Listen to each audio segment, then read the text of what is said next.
Hello and welcome to episode 5 of this week's podcast. Oh, sorry, my headphones make a funny noise. Hopefully that's better.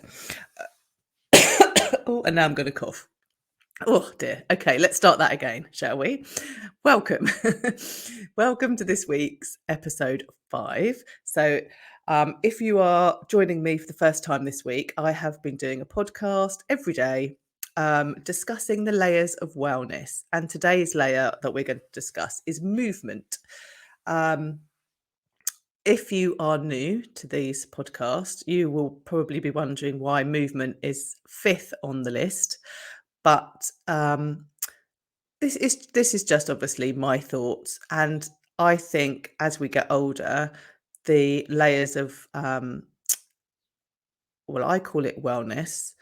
Um, you can call it health and fitness. It's actually the same. I always say that wellness is health and fitness and some, because when we're younger, health and fitness is probably more about aesthetics, but as we get a bit older, wellness is more than just looking good. Like, we want to have really strong, healthy bodies moving into the rest of our life so that we can continue um, to do all the things that we like to do. And we will talk about that a little bit more in a moment. Um, so movement comes at number 5 for me because we have already discussed this week that we'll do a little recap, but you can go back and listen. I'd love it if you went back and listened. So we started off number 1. We were talking about sleep, and sleep is really important. If we get a good amount of sleep, our bodies will thank us and will function much better. Then we went on to number 2, which was sunlight exposure, and just being out in the sunlight is so good for us, and it helps our sleep. Then we talked about being in nature, and those 3 things, I think, are our foundation that we need. If we can get the sleep right, if we can get sunlight exposure, and we can get ourselves out in nature, then the next 3 subjects or layers, topics, whatever you want to call them, they slide in much easier. And so the next 3 were hydration, which we discussed yesterday, today movement, and tomorrow will be nutrition. I think I have mentioned before that normally, if you're in this health and fitness world, nutrition comes first. Lots of people have lots of opinions about food, and our relationship with food is very interesting. And we'll really get into that tomorrow. And then you normally get movement. And as I say, it's because it's a very aesthetic thing. But for me personally, I have this wonderful menopausal body that has taken me on this super interesting journey. I never quite know what's going to happen from day to day. And so wellness is really important for me. So sleep, I cannot function without sleep. The sunlight really does me a lot of good. I love being out in nature. It has a wonderful calming effect on me. It helps with my sleep. Um, I'm really good actually at hydrating. That's one of the things that I find really simple. I love drinking water. I have no problem. I drink loads of water all day long, whatever the season. But interestingly, I do change it up. I had a conversation with someone yesterday about this after I'd done the podcast. And she was saying that in the summer, when it's hot, I think she lived in the UK, so not like stupidly hot, but obviously much warmer than the winter. She could drink water and it wasn't a problem. However, she said as soon as it got cold and we came into winter, even early spring, to be fair, into winter, she found that it was really, really hard to drink water. And so she went to be drinking more tea, more coffee, um, and more fizzy drink, which is quite interesting because a fizzy drink is still cold. However, um, I get it. I get it completely. Like, why would you want to drink cold water when it's really cold? I wouldn't want to do that either. Actually, the best temperature for us to drink water at, or not being our temperature, but the temperature of the water, is for it to be like room temperature, because it's much easier for our body to absorb. If you drink cold water, your body has to bring that cold water up to a room temperature before it can absorb it and use it properly. So, when it's really, really hot, having a glass of really cold water, even though it might feel amazingly refreshing, won't hydrate you quickly because your body has to do a lot of work before it can start hydrating. So that's quite interesting to know. Um, but getting back to the not drinking cold water in the winter, um, I don't do that either. But I would quite often have room temperature water and then maybe add a bit of water from the kettle to it. Or actually, I quite like drinking just hot water, which I know sounds really strange. And I actually, quite a few years ago, um, and it's probably a good 8 years ago, maybe a bit more, I actually did an experiment because I'd met someone who only drank hot water. They didn't drink tea and they didn't drink coffee. And at the time, I didn't drink coffee. I do drink a little bit now, but I didn't then. But I am a massive tea drinker. Like, if you told me I could never drink a cup of tea again, then we would probably fall out. Uh, and so this person was saying they just stopped. They just one morning got up. They decided no more tea and coffee. It was just going to be hot water. And I was thinking that is weird. But they said it's really good for hydration. They found that they were feeling better. Their skin was better. We know all this stuff now because, we know that our body needs water. We discussed that the other day. And so I thought, "Oh, do you know what? I'm gonna try." 'Cause I think my whole life, I was even then, I like to experiment my whole life. I like to see how things work with my body and how I respond to it. And, so for a whole month, I decided that I wouldn't drink any tea and coffee. I would literally just drink hot water.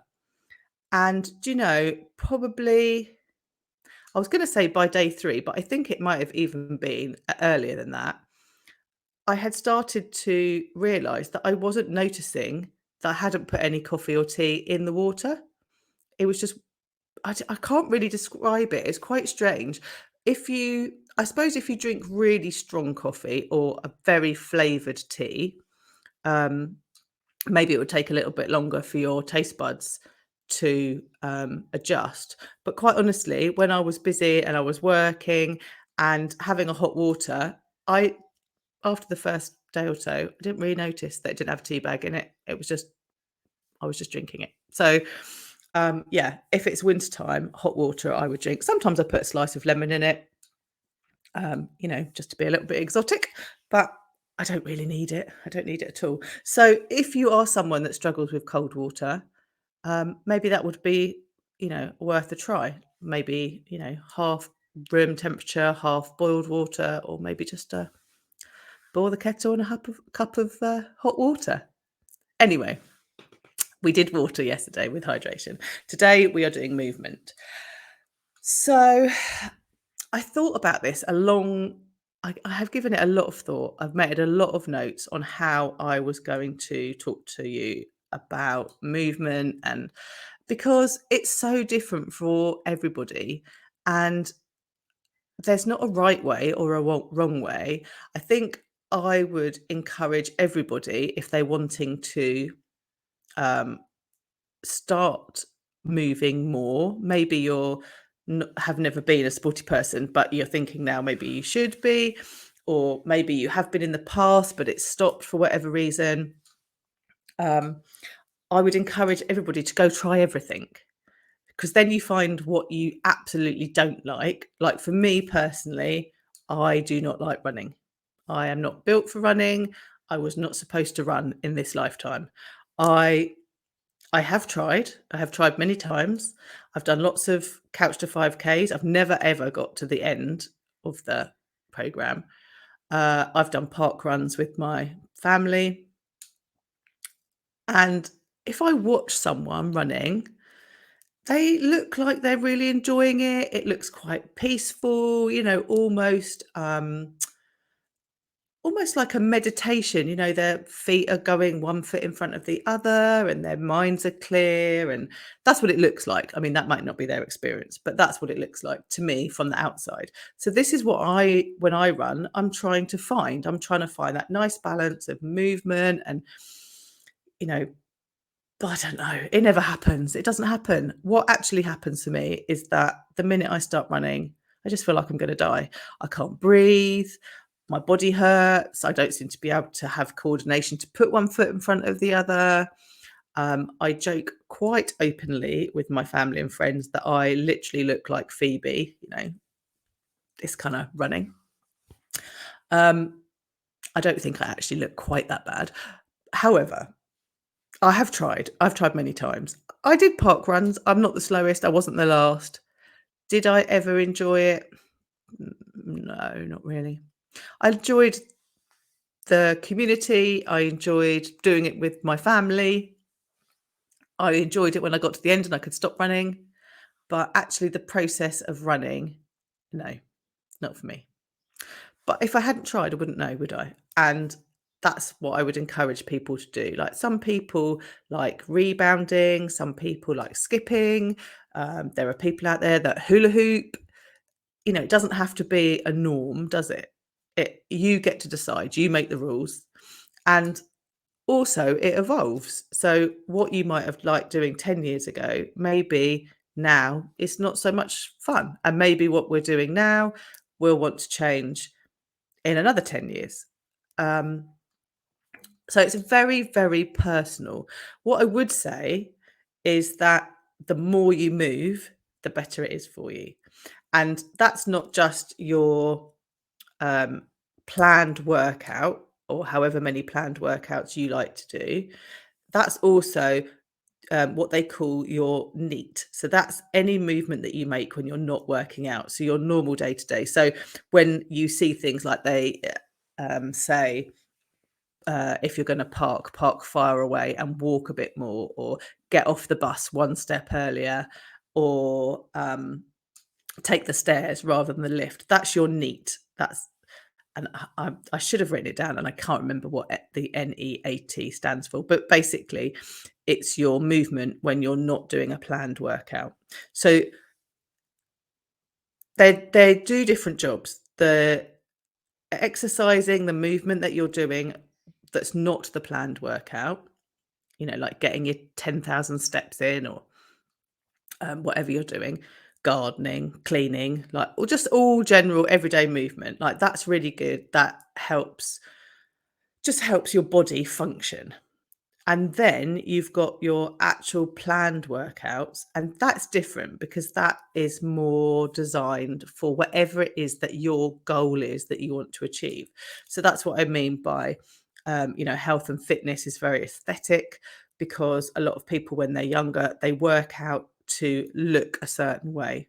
Whereas with wellness, and particularly I've found at my age now, I'm working out for completely different reasons. I want to be flexible.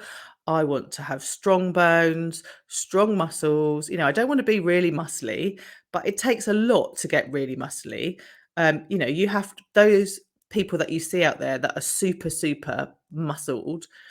They make themselves do that. They work really hard. Just you going to the gym however many times a week you want to, or doing your home workout, you're not going to end up like Miss I was going to say Miss World, but that's not it. Whatever the muscle one is. My brain really, maybe I need some more water. My brain's not functioning very well this morning. But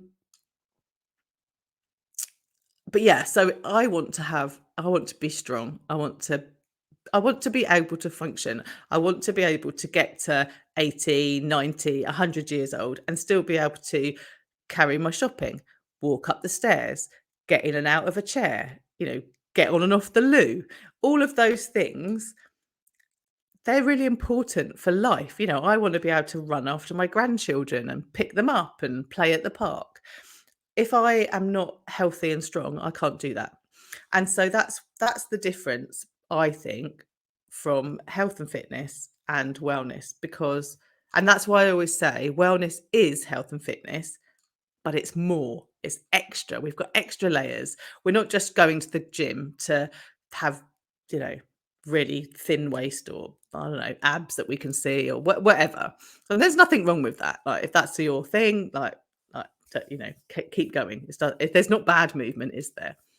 Um, but wellness is so much more. It's about being full of beans, full of energy, full of vavavoom so that you can get up every morning, you can spring out of bed, you can grasp the day, you can live that day to your absolute fullness.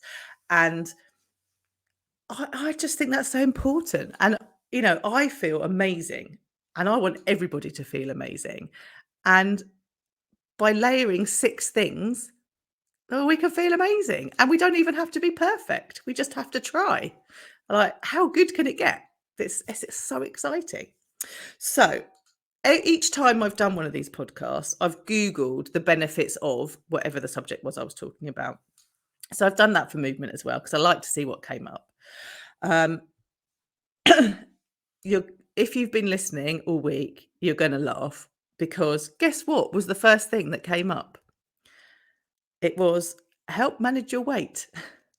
Look, we've been talking about this. If you haven't been on the other podcast episodes yet, I'll just sort of give you a bit of background. But every time you Google something within the health and fitness or wellness world, the first thing that always comes up is weight loss, losing weight.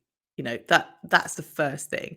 And I think we know by now from our chats this week that weight, or actually not weight loss, fat loss can only come from being in a calorie deficit. There's no other way to achieve it. But if you do all of the other things, you probably will find that your body will adjust and fat loss will happen. You don't have to put your focus on that. And that's one of the reasons why I've kept nutrition right to the very end of this segment, because fueling our body is really important. But if I was to say to you, tomorrow I'm talking about food, you would immediately think that I'm going to start talking to you about diets for fat loss. And I'm absolutely not going to. I'm going to be talking to you about nutrition. So, yeah, we won't worry that that's on the list from Mr. Google because we don't need that one. It did say it improved our brain health. It reduces the risk of disease. It strengthens our bones and muscles, and it improves our ability of everyday tasks. I would definitely have that in a different order. You know, if you ask me, excuse me, what's the benefits of me moving, Kim? Why should I move? I would say flexibility, strengthening your bones and your muscles, the ability to do everyday tasks. That is the top. That is wellness. You know, improving brain health is good, but we already know from the other layers that the sleep, the sunlight, the nature, the hydration, that's also really good for our brain health. So we're already nailing those. So this is just a boost, another extra boost for our brain because we've already got good brain health because we're doing all the other things. So yeah, I just think it's exciting. I think it's exciting. Like I really hope that I am sharing this in a way that you can listen and think, okay, I can focus just on one thing and know that you'll still be improving. You know, so say you're listening to this at the moment and you're sick. Maybe you've got, I don't know, a cold, or maybe you've twisted your ankle and you can't move, or for whatever reason, there's some reason that you can't do any movement. You still know that you can get a really good night's sleep and you are winning. You still know that you can get a bit of sunlight exposure and you're winning. You can get yourself outside, you're winning. You can hydrate yourself, you are winning. If you can do all of those things, you are smashing it before you even get to movement. I mean, this is exciting, people. I'm excited. So, what exercises, how often? These are the questions that people ask. They always seem to be looking for that secret. Oh my God, you look amazing. What do you do? Well, if you're doing that, then I should do that. No, no, no, no, no. It doesn't work like that. Absolutely not. You can only do the movement, the workout that suits you and suits your body as you are right now, which actually is one of the things that I love about yoga. So for me, I've had a weird, um, I was going to say a weird relationship with movement. It's probably quite normal. I didn't really do any when I was younger. I didn't like PE at school particularly. It wasn't great. I liked playing hockey. I liked it in the summer when we played tennis. I wasn't overly fussed with anything else. And to be fair, they didn't really teach us um, how to do any of it right. That's quite a big sweeping statement, and maybe I shouldn't say that. But all I can remember from being at school is um, well, take tennis, for example. Like, it's summer, your timetable's changed, so you get 2 PE lessons a week, and one of them you're gonna be playing tennis. And then you get changed, you go play tennis. They give you a bat, they give you a ball, they partner you up, and you play tennis. Like, we didn't learn how to warm up. We didn't learn how cool. We didn't understand, I don't know, we were just playing tennis. We scored, somebody won, and then you stopped. So it never really grasped me. I couldn't really see the point of it. I didn't like it, didn't do anything for me. I think that's probably where my dislike of running started, really, because when I was at secondary school, we used to once a week do a cross country.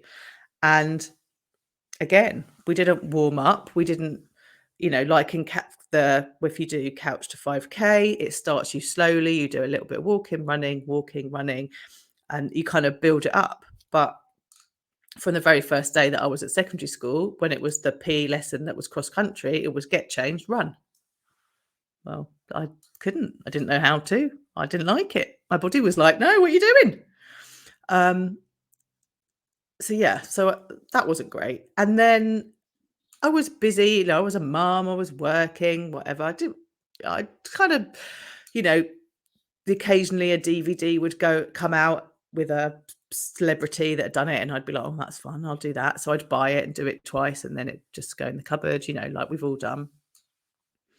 It was only probably um, once I retired that I had a bit more time um, to explore things and understand them, and then I kind of dabbled with the weight training, which I liked, but I didn't really find a PT that worked with me, but who I felt comfortable with. Like, you know, it's like anything, isn't it? Some people you click with and some people you don't. And I hadn't really found anybody.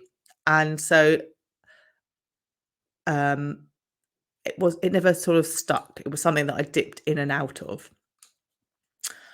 And then um the only thing that I had done probably consistently before I had retired was yoga, because a friend of mine was doing it and said, "Oh my God, you should try this. It's great. I love it. There's this woman on YouTube. It's all free. I just click it on in the morning and do it." And um, and so I had done that, but I didn't do it every day. I did it when I remembered, or if I had a bit of time, or it wasn't a priority for me. Um, and then I decided that actually I would really give it a go, and I loved it.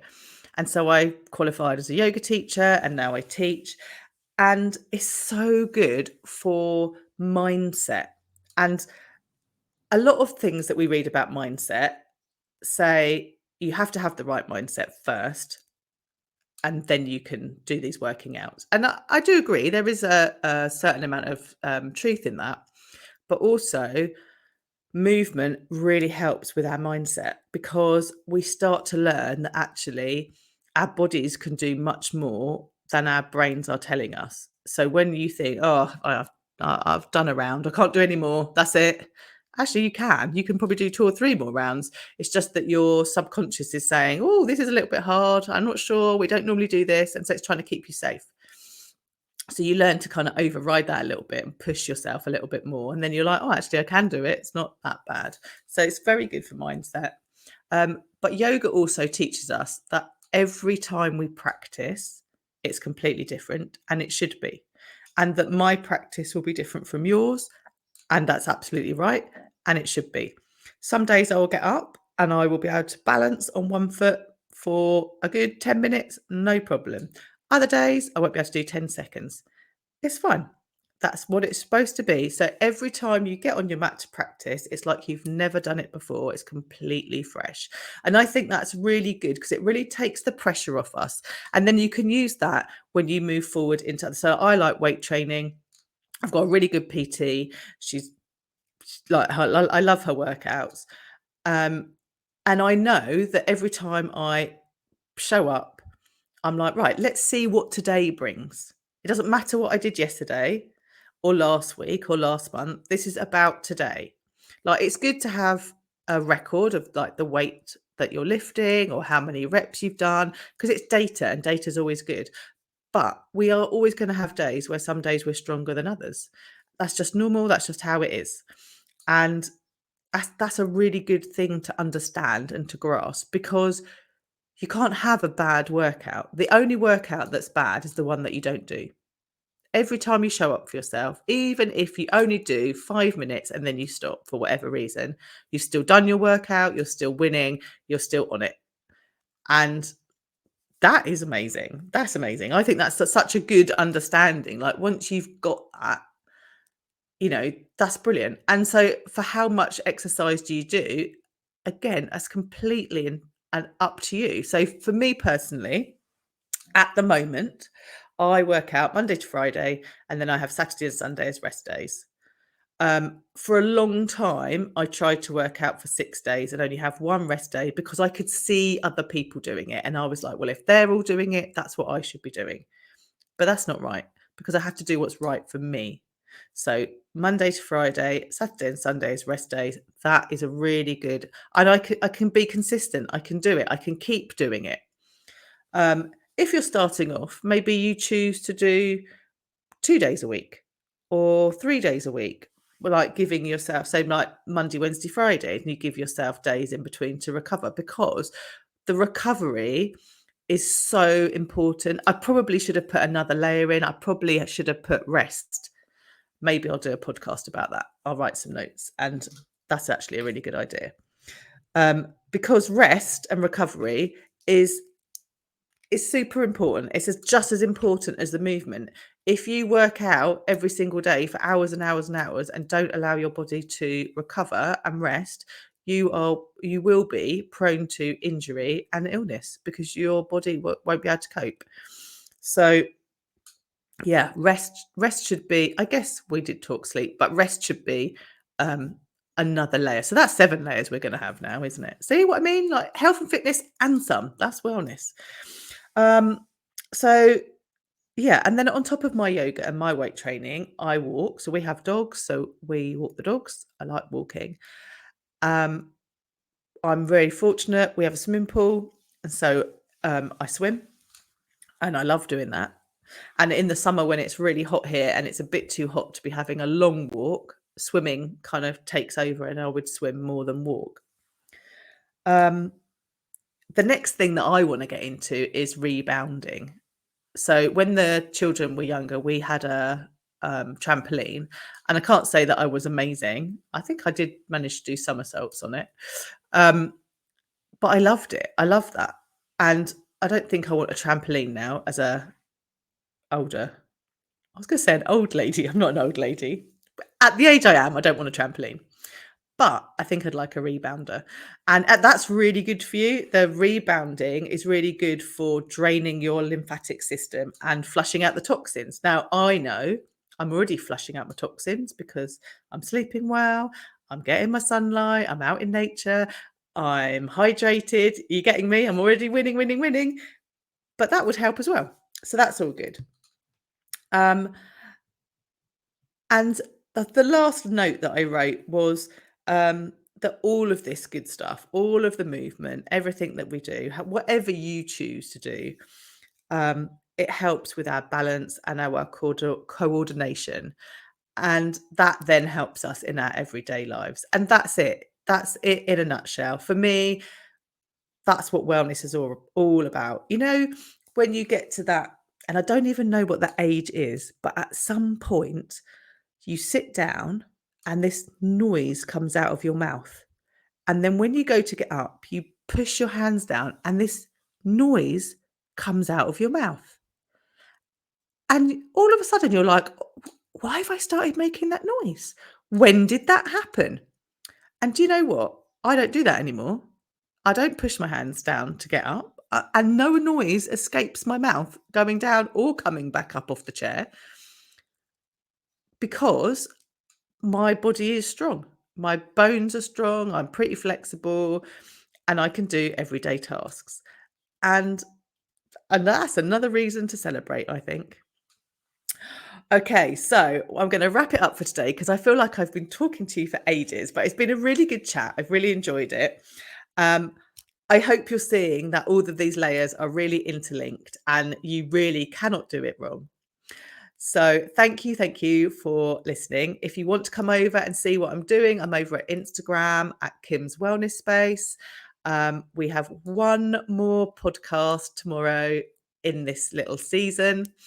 It is all going to be all about nutrition, and I can't wait to chat to you tomorrow. So see you tomorrow.